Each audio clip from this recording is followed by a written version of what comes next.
while at Richmond they're dealing with the future. They're plotting and scheming, having been sawn off in an elimination final. The Tigers are in trade bell territory. That's 10:40 with Sam Edmund, and aggressively so. To listen to Damien Hardwick last night on 360, he's all in. So too is Dusty. Jack's exit meeting is shrouded in uncertainty. He'd like to broadcast that. While the Tigers, they are in the acquisition market, it seems, up to their necks.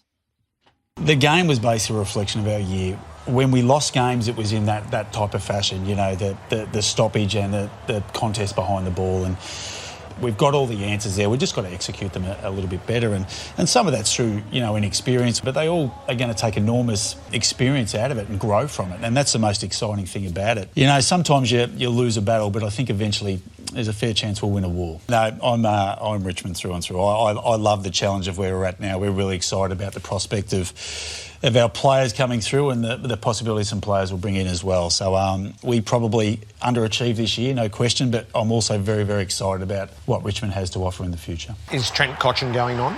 We're probably firmly in the camp that we'll let those guys make a firm decision. There'll be some understanding of what that looks like contract-wise, and then we'll make that informed decision tomorrow. You spoke really strongly about Dustin Martin in the post-match on Friday night. It probably frustrates us a little bit, the constant media speculation, because it just adds a click. The reality is he's with us for another 2 years. Get used to it. Did you meet with Jacob Hopper today?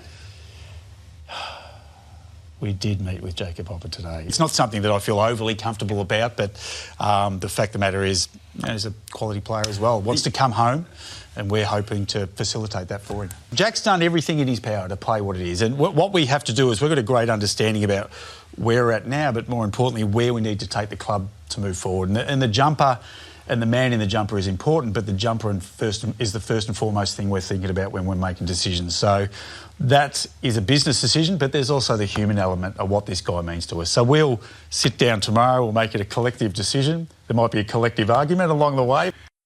Forecasting the collective arguments to come at Punt Road today when Jack sits down with Damien Hardwick. He was in very good form given what had just transpired on Thursday night. The Richmond coach with us on 360 last night.